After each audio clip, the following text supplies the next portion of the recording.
Sahanavavatu Sahanau Bhunaktu Sahaviryam Karavavahai Tejasvinavadhitamastu ma vidvishavahai. Om Shanti Shanti Shanti.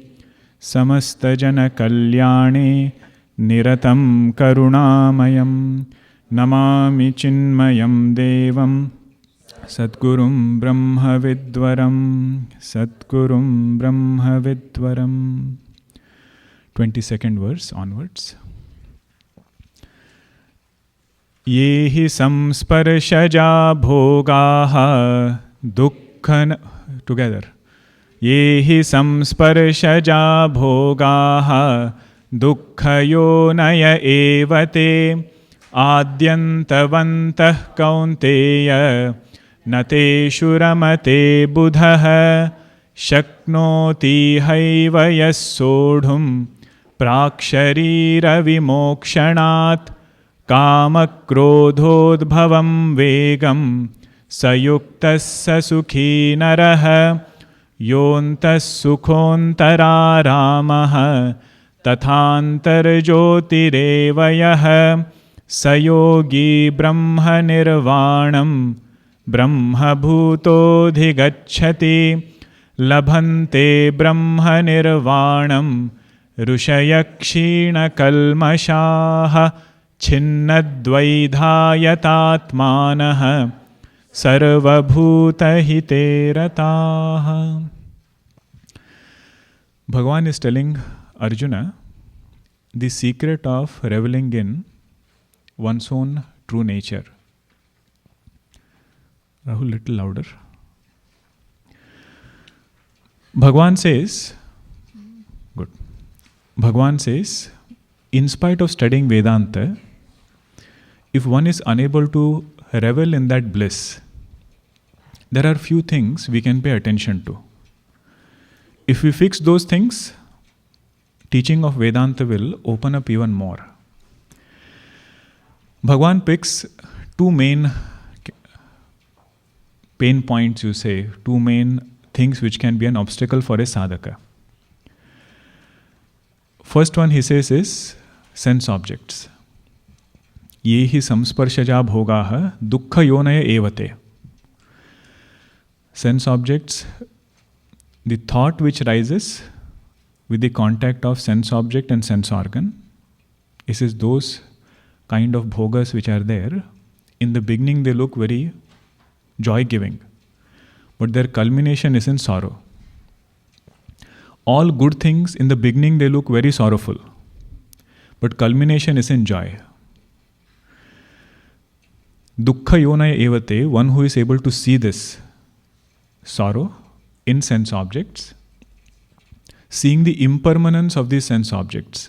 Adi antavantah kaunteya, those people, wise people, they don't come to revel in these sense objects.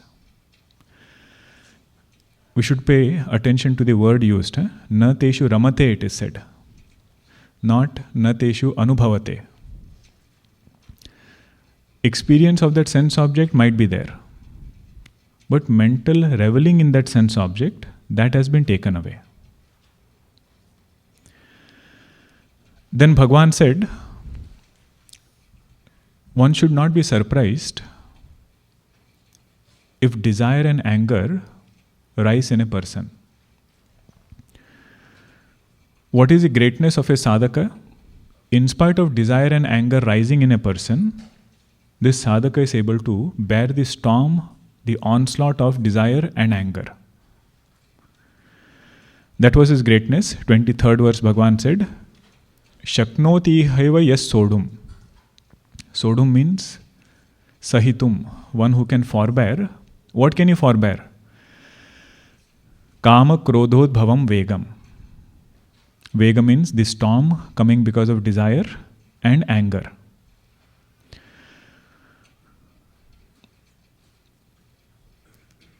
Until when will this storm come? Prak sharira vimokshanat. Until a person has physical body, there is no guarantee that desire and anger will drop off on their own.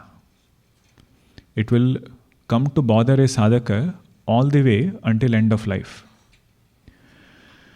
But he has developed an ability not to get overpowered by this storm.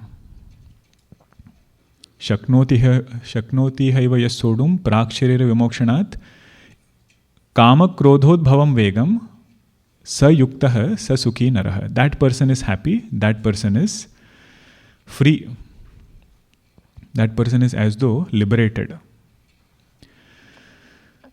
In the last Kathopanishad class, we had seen Shanti Mantra, Sahana Vavatu, Sahano Bhunaktu. What was the meaning of Avatu? May Bhagwan protect us. And Bhunaktu was, may Bhagwan nourish us. So whenever this storm comes of Kama and Krodha, if we are able to pull ourselves back, that is the sign of Bhagwan protecting us. And the nature of the storm is such, it is the strongest in the beginning. Any desire, when is it strongest? In the beginning or at the end? Whenever the desire comes, at that time it is the strongest. The one who has the ability to say no few times, the power of that desire weakens over time.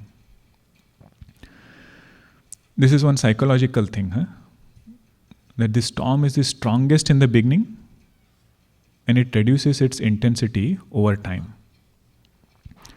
Same with anger. When is anger strongest? Whenever it comes, that is the time it is strongest. That's why they say, don't say anything when you are angry and don't promise anything when you are happy.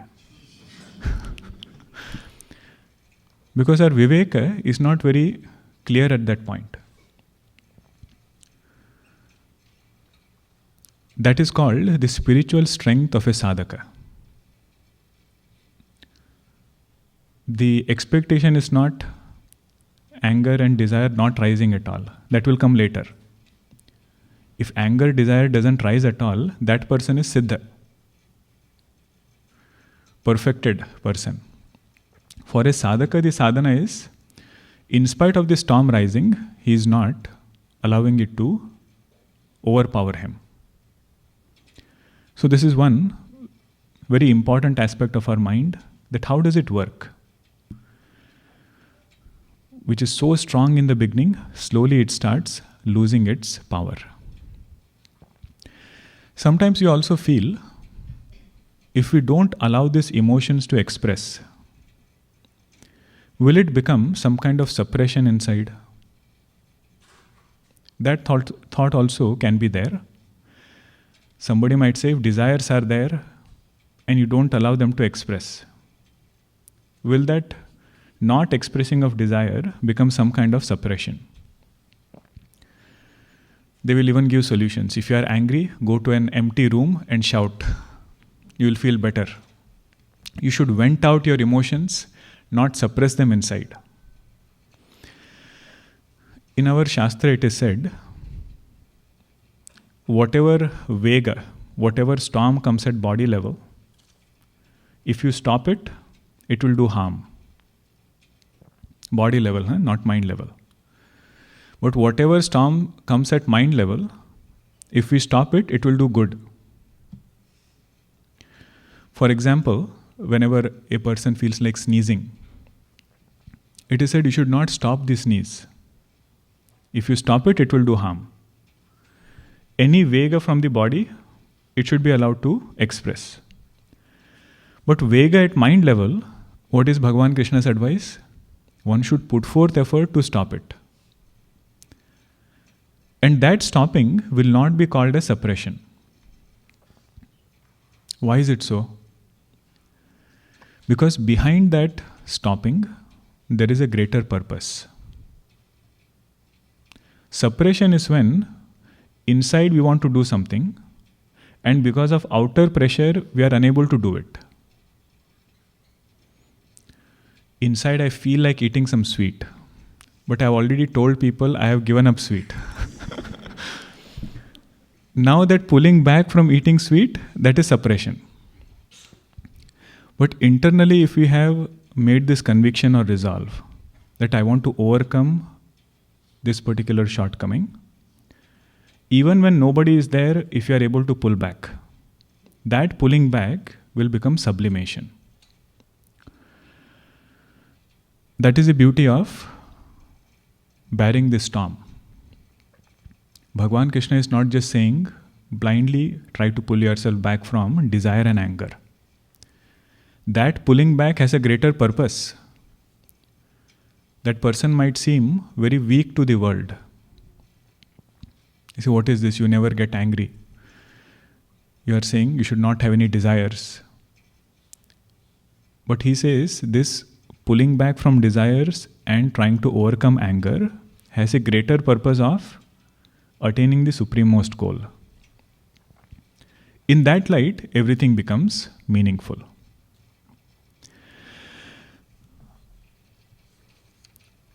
What is the phalashruti of this?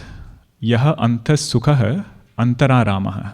He comes to revel in that bliss which is his own self. Tathantar jyotirevaya. That self which is always luminous, of the nature of knowledge, he comes to recognize that self within. Sayogi Brahma Nirvanam Brahma Bhutah Adhigacchati. He attains Brahma Nirvanam and he becomes Brahma. Brahma Bhutah, he is not a human being anymore. In his own eyes, he doesn't look at himself as an embodied being.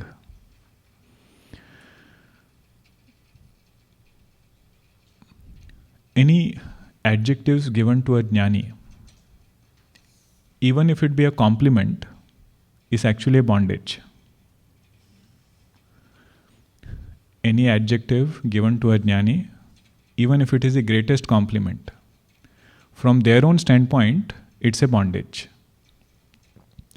Because every compliment will go with some conditioning only. And most often, it will go with mind. If let us say we see compassion in a jnani, what will be natural expression? Oh, this Mahatma is very compassionate. This Mahatma is very truthful. Whatever those adjectives are, do those adjectives belong to Atma or does it belong to mind? It belongs to a very beautiful mind. And what is Jnani's understanding? I am not the mind, I am Atma. So any adjective given is actually from the lens of sadhaka, not from the lens of jnani. That is the meaning of the word Brahma Bhutah. He is not Manushya Bhutah, Mano Bhutah. He is Brahma Bhutah. Labhante Brahma Nirvanam. This word is again and again getting repeated. Brahma Nirvanam means knowledge of truth along with purity of mind. The oil, the general example given for nirvana is the flame going off. But flame not going off because we have blown. Flame going off because the oil has gotten exhausted. And that oil represents vasanas. When vasanas have been purged out, that knowledge which shines forth in such a heart, that is called as Brahma Nirvanam. No obstacle in enjoying that bliss. That is this Brahma Nirvanam. Labhante. Ke labhante? Rishayaha labhante. Those rishis who have worked on their mind and gained knowledge, they attain Brahma Nirvanam. Kshina kalmashaha. Kalmasha means impurity. Whatever could obstruct our knowledge, all of that is washed away. Chinnadvaidha yatatmanaha. Chinnadvaidha means no more doubts remaining, and they have constantly put forth effort to bring about a beautiful mind. Sarva bhuta hiterataha. Always engaged in thinking about good of others. Thinking about good of others in spite of getting some unpleasant experience from others. Goswamiji, he says this is the Lakshana of a saint. Right? In Balkanda, in the beginning, when he does Santa Vandana, the definition of a saint is this: who can take different type of experiences from the world, but give back only good. There was one king who was going in his garden, and some boys, they were throwing stone to get down a mango. And one stone hits this king, which was supposed to go to the mango, hits this king. All the guards are very upset. They bring the boys. And everybody thinks this king is going to punish all these boys. He says, give them one mango and give them few gold coins and send them away. So Maharaj, they hit you with a stone. He said, they didn't hit me, they were hitting the tree. If they had hit the tree in the right target, tree would have given them mango. He said, I am a human being, at least I can do more than that tree. He says, that is the Lakshana of a sadhu. Whatever he gets, different experiences, giving back is only sweet. That is the meaning of the word Sarva Bhuta Hite Rataha.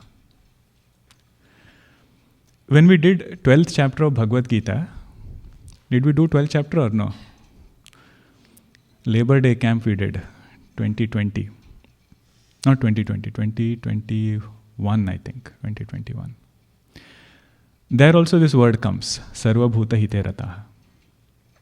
Do you remember we had discussed one example of Beethoven? No? Good, then I can tell it again. There is one composition called as Moonlight Sonata. Very popular, those who play piano, there is this composition composed by Beethoven. The story behind that composition is, Beethoven is walking down his town in one of the narrow streets, and he sees one girl inside who is playing piano, trying to play piano, but she doesn't have physical eyes. And she is telling to herself, I wish somebody came and taught me how to play piano. And Beethoven listens to that statement of this girl, goes inside, and he, being a master, very quickly is able to teach her how to play some basic notes. And she's so delighted that she can actually play some melodies. Beethoven walks away. But that contentment he got by helping her. The composition which comes in that ecstasy is Moonlight Sonata. So the point is, whenever this quality comes, Sarva Bhuta Hite Rataha, what it does is, it makes our problems look very small. Whenever somebody is thinking about well-being of others, whatever problems we have, they start looking very small. And it brings about a sense of deep contentment, which is very much needed for study of Vedanta. One who has it, Brahma Nirvanam Labhate. Whenever we think Vedanta is more of a self-centered pursuit, we should read this verse.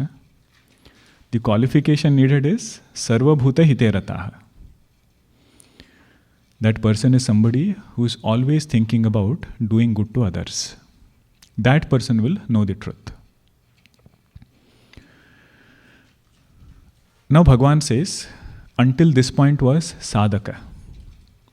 Storm was rising, but he was trying to not allow that storm to overpower. Now is the point of siddha. Who is a siddha? In whom storm doesn't rise at all. See what Bhagavan says. Kama krodha viyuktanam yatinam yatachetasam abhito brahma nirvanam vartate viditatmanam कामक्रोधवियुक्तानां यतीनां यतचेतसाम् अभितो ब्रह्मनिर्वाणं वर्तते विदितात्मनाम्. Kamakrodha-viyuktanam. Previous was Kamakrodhodbhavam vegam sahitum shaknoti. And this one is Kamakrodha-viyuktanam. One in whom Kama and Krodha, desire and anger, doesn't rise at all. This person is free from desire, free from anger. Didn't happen overnight, huh? Started from the same point. He forbore the storm of Kama and Krodha. Yatinam means one who has diligently put forth effort. That spiritual seeker who has worked hard. Yatachetasam means whose mind is very well controlled. Whose mind asks him before doing anything.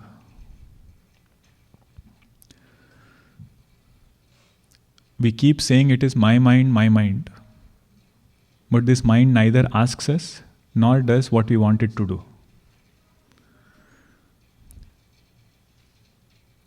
We have an employee, we keep calling, this is my employee, but neither does he do what I want, nor is he available when I want him to be available. It's questionable whether he is working for me or not. Same thing with mind. This is a sadhaka who is yatachetasam.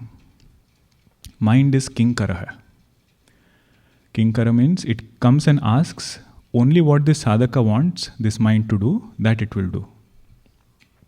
Very well regulated mind, obedient mind. Abhito Brahma Nirvanam. Such a sadhaka gets Brahma Nirvanam, that absolute bliss, while living in this body and on dropping this physical body. Abhitaha means while living and on dropping this physical body. In Vedantic word, this is called as Jivan Mukti and Videha Mukti. Jivan Mukti means while living he is liberated. Means while living he is blissful. And Videha Mukti means he has knowledge that I am not this body, I am that consciousness expressing in this body, whether body is there or not there. What is his understanding? I will continue to be there. Whether body is there or body is not there, I will continue to be there. Space started thinking itself to be pot space. But when it comes to know I am not pot space, I am space. Whether pot is there or pot is not there, space says I will continue to exist. In the same way he has understood I am consciousness, not this body. Whether body is there or body is not there, I continue to exist.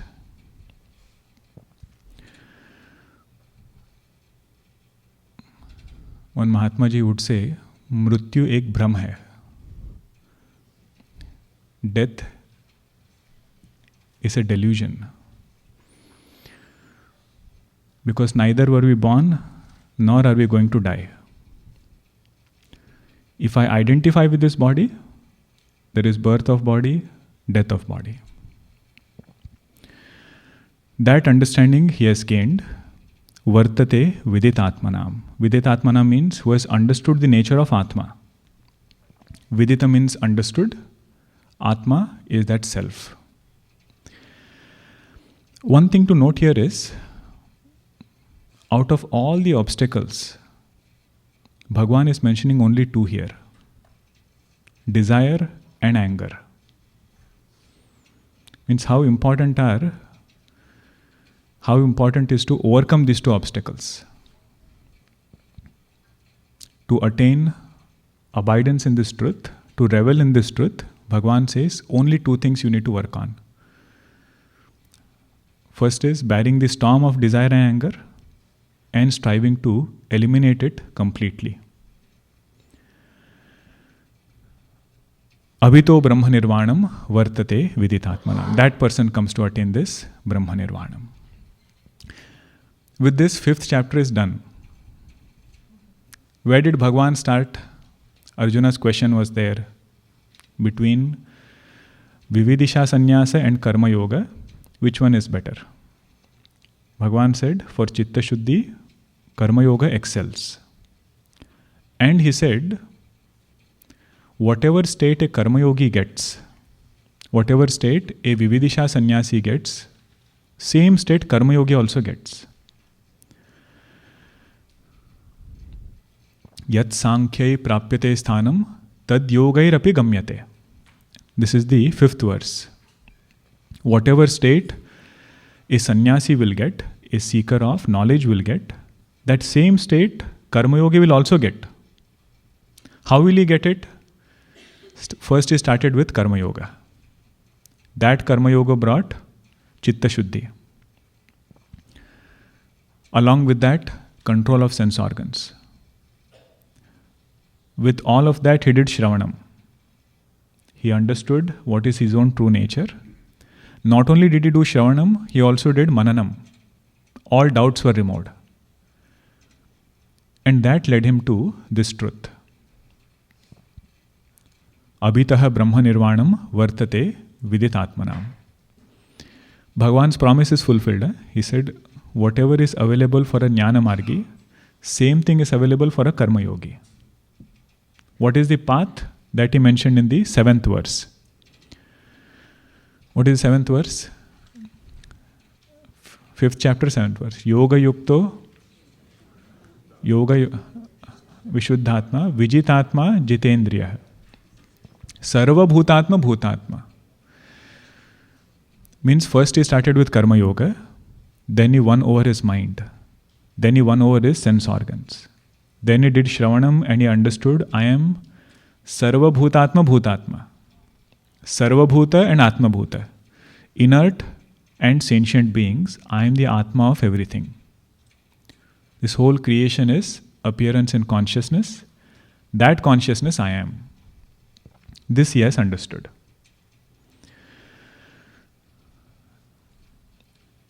Now what are the remaining verses now? Bhagavan says, in spite of understanding this, our erroneous notions continue to remain. There is no lack of knowledge. There is also no doubts remaining. But in spite of having knowledge, in spite of doubts going away, erroneous notions can continue. One example of erroneous notion is, whenever our name changes, Purvashrama name to new name, it takes almost 10 days to get used to your new name. Not that you don't know that your name has changed, but that erroneous notion is such, it will continue to stay for some time. In the same way, we know that our nature is consciousness. If you don't know, then it is said, do Shravanam. If there are doubts, it is said, do Mananam. If I have done Shravanam, done Mananam, still some notions can remain, I am this person. Time and again this idea will keep coming back. Primary identity will not be, I am Brahma. Sometimes when your desk changes, they move you from one place to another. Unconsciously or subconsciously, we'll go to our previous place. Now, what is the way to change it? Constantly remind yourself that I am not supposed to be sitting here, this is where I have to go. It is not that you don't know the path to the new place. In the same way, whenever this person forgets, or he knows that he forgets most of the time, our scriptures say the antidote for that is meditation. Meditation is not to gain knowledge. Meditation is not to clear doubts. Meditation is also not to get innovative ideas. One place it happened, One person said, today's meditation was very good. I said, what was good? I was having some question at work whenever I sit down for meditation, I get all the ideas at that point, and then he has a doubt whether to note it down then or later. Because by that time it will go away. Those are side benefits. A mind which is calm becomes a powerhouse. Powerhouse of creativity, powerhouse of innovation, powerhouse of strength. But that is a side benefit. What is the main benefit? To remove this idea that I am this person, I am this body, I am this mind. Whatever we had heard in Shravanam, that we have to strengthen. Our true nature as consciousness, that repetition is called as meditation. Nothing new is going to happen. Whatever I have heard, same thing I will repeat, but with a very focused mind. Does it make a difference or not? Doing something with a focused mind and doing something with a distracted mind. We can also listen to this talk on our earphone, doing grocery shopping, so many other things on our list. And it will create an impact. But sitting down in one place with this idea that I want to study,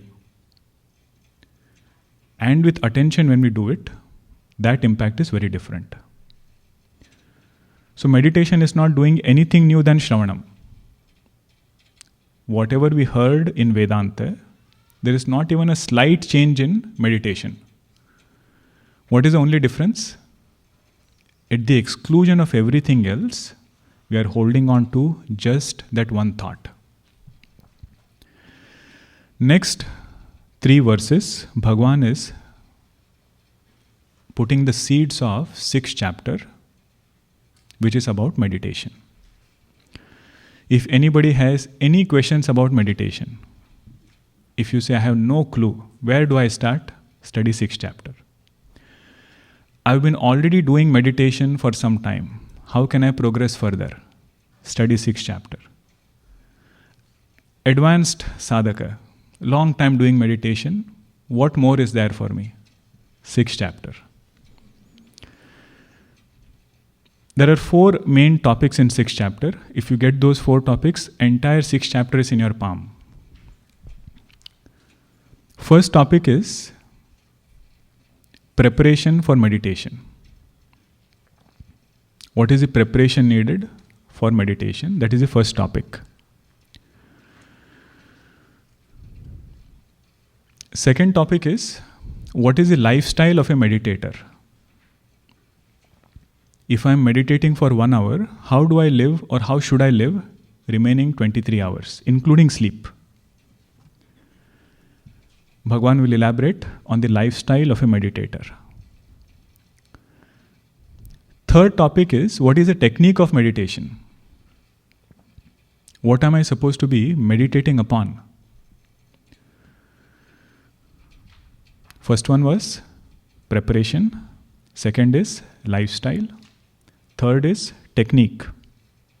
And last one is, what are the obstacles and how to overcome them? What obstacles can come in meditation? How to overcome them? These 4 topics is your 6th chapter. Every topic will be elaborated. So the introduction is next 3 verses. Let us see now, 27th verse. Sparshan krutva bahirbahyan chakshushchaivantare bhruvoh pranapanau samau krutva nasabhyantarcharinau yatendriyamano buddhihi munirmokshaparayanaha vigatecha bhayakrodhaha Yas sada mukta eva saha bhoktaram yajna tapasam sarvaloka maheshwaram suhrudam sarvabhutanam jnatva mam shantimruchyate sparshan krutva bahirbahyan chakshuschaivantare bhruvoh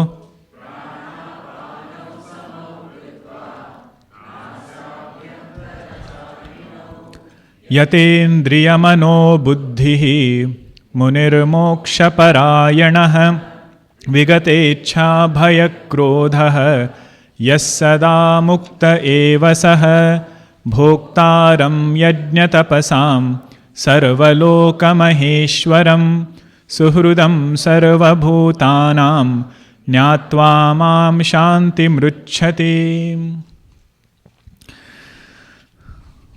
Bhagwan sometimes makes sadhanas look oversimplified. It's not that easy, but he makes it look very easy. He says, Arjuna, if you are sitting for meditation, first step is very simple.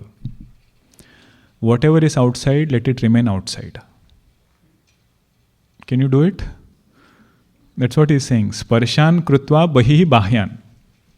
Bahyan means, bahihi means whatever is outside. Sparshan means sense object. Whatever sense object is outside, let it remain outside. Meaning what? Let our mind not think about sense objects. Sense object literally has never come inside. What comes inside is thought of that sense object. So first preparation in meditation is pulling our mind back from sense objects. Bhagwan, I am trying, it's not coming.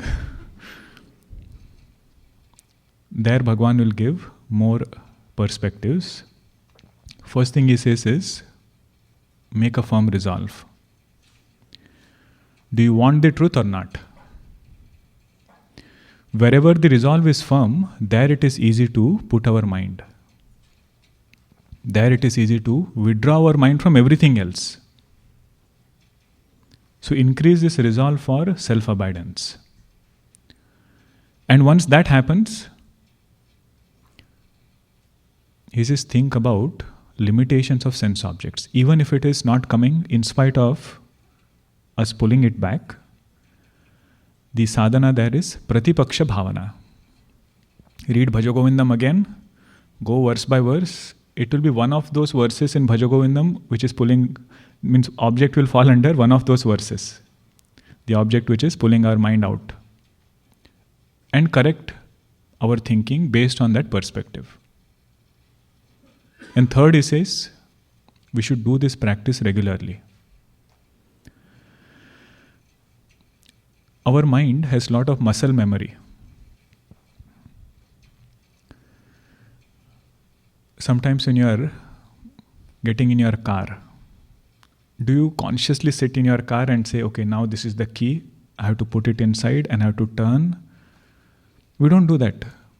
When we sit, everything happens naturally. First time it would not have happened. Just like we have muscle memory in all our actions, he said this is also a muscle memory that when we sit down for meditation, mind should not be thinking about sense objects. That is why they say don't change your seat of meditation. Also the altar where we sit, don't change the altar, don't change the sacred space wherever we sit down for meditation. It will have its own vibration. Whenever we go there, certain kind of thoughts will get triggered. All those details will come later. Huh? Now Bhagwan is just doing the outline. Filling of the colors, 6th chapter. This is just a sketch. First he says, withdrawing the mind back, not thinking about sense objects. Chakshuschaivantare bhruvoho. Then bringing the attention to the center of the eyebrows. Center of eyebrow means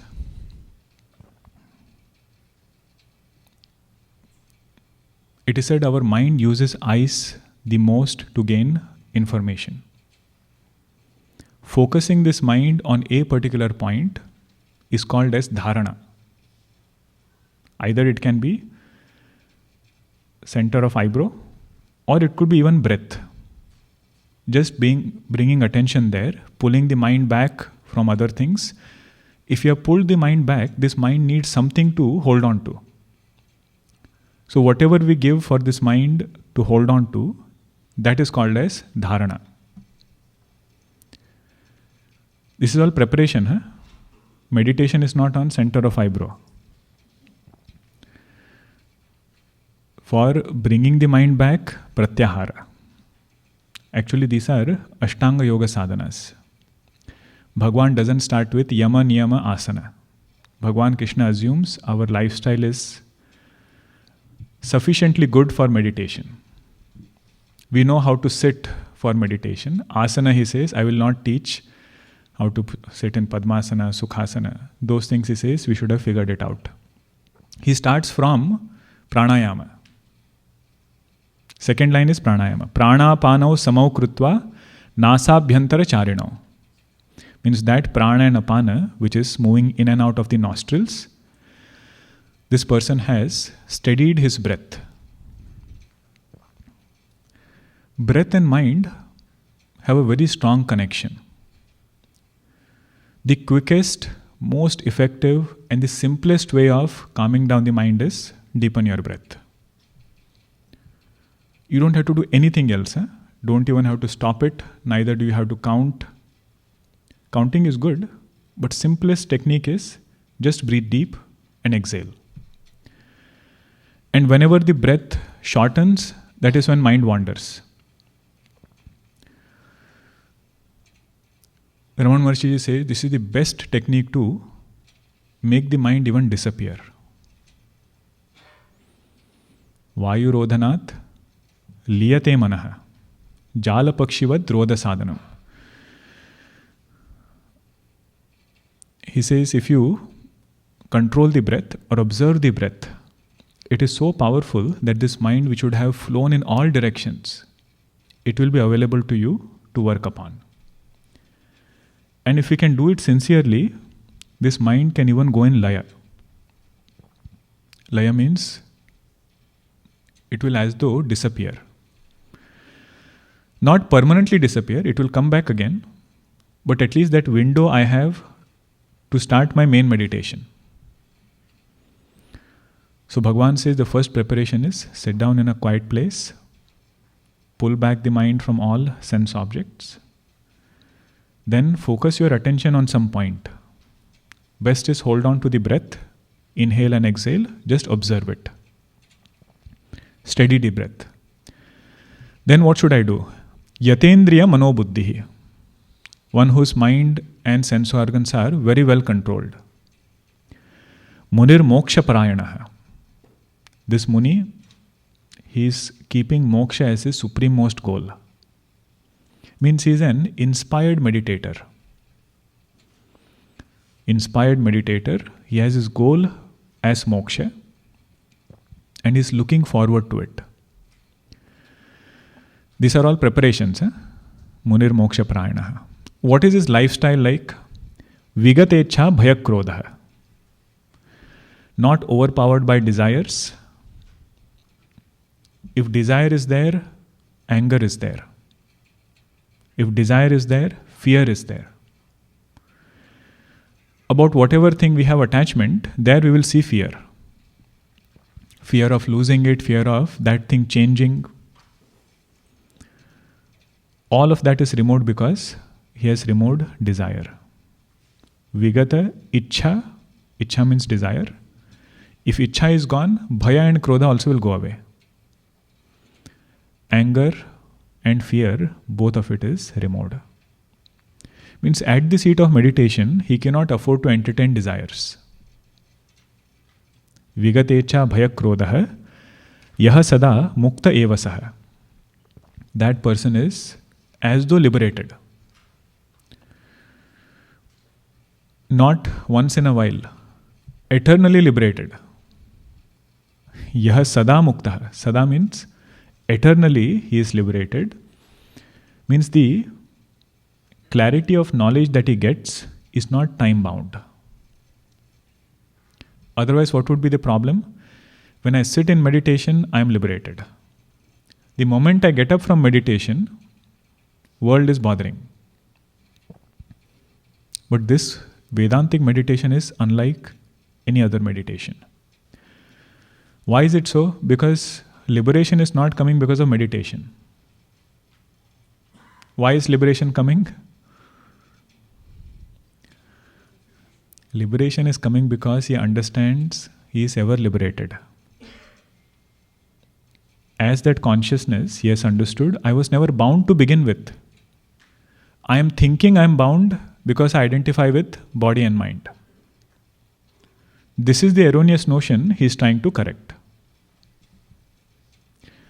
These are some fundamentals of Vedanta.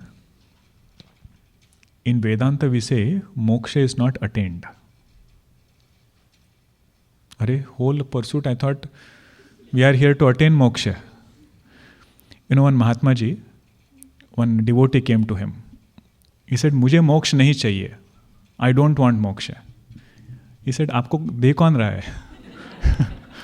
Who is giving you moksha? Because moksha word is formed from the root much. Much means to let go, not to get. He said, I have to let go what I am not. I don't have to get anything new from outside. This knowledge, when it becomes clear, that enlightenment dawns upon him. That is why sada muktah, not dhyane muktah. Liberated for good at all times, whether he be in vyavahara, whether he be at the seat of meditation. What is the prana shloka of 4th chapter? Karmani akarmayah pashyet. Akarmani cha karmayah. The one who sees actionless self amidst actions. One who does not misunderstand actionlessness of ahankara to be actionlessness of the self. That person is liberated. Connected with this meditation. Sada Muktah means what? He is correcting erroneous notions at the seat of meditation, but he has no misunderstanding that only when I am meditating, I am liberated. He says, I am ever liberated.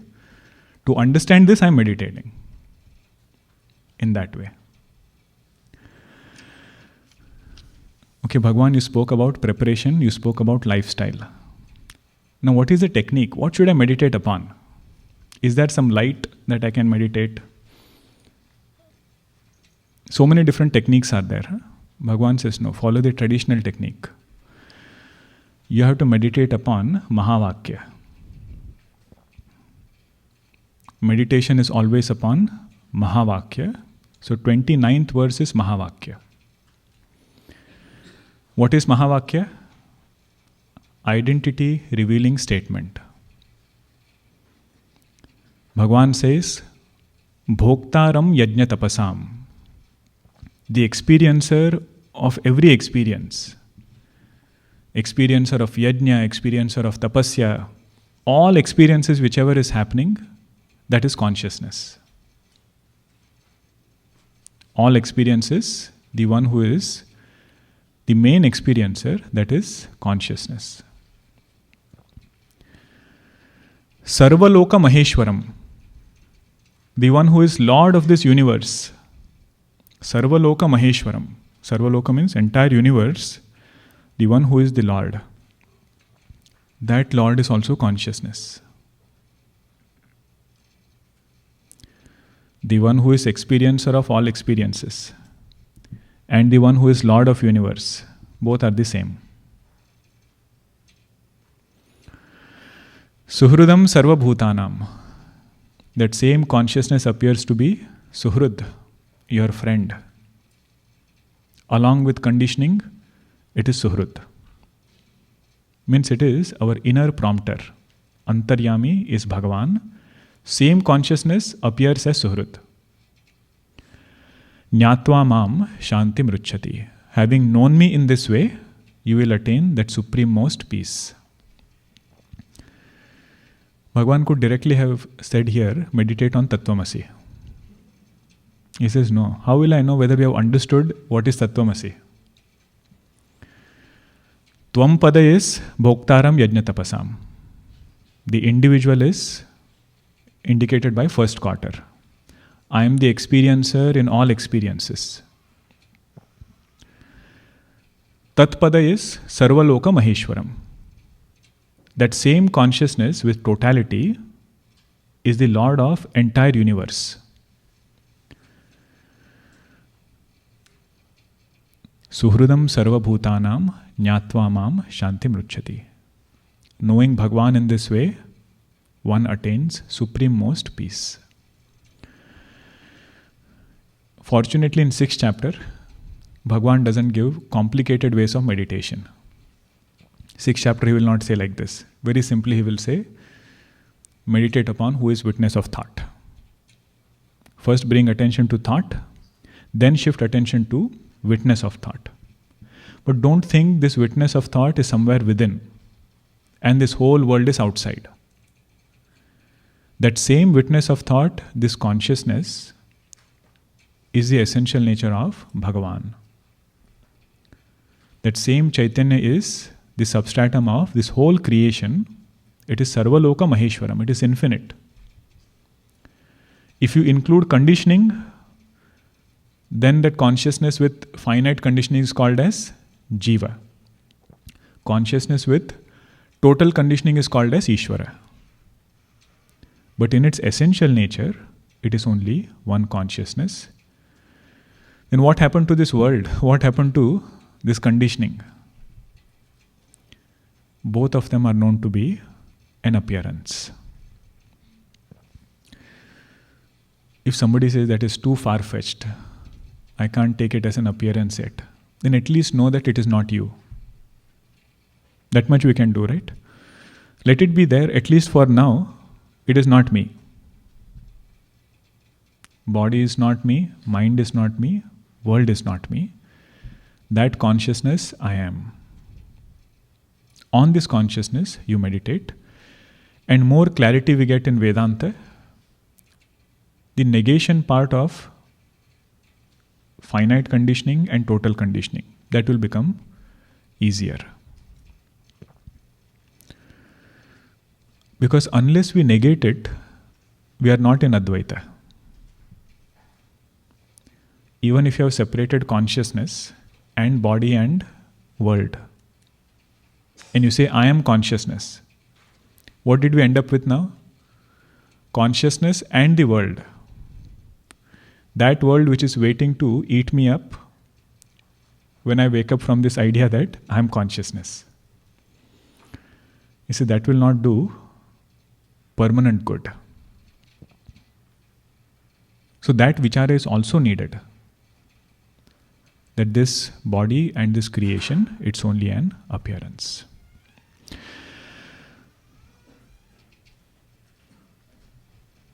Om Tat Sat iti Shrimad Bhagavadgitasu Upanishadsu Brahma Vidyayam Yoga Shastre Shri Krishna Arjuna Samvade Karma Sannyasa Yogo Nama Panchamodhyayah.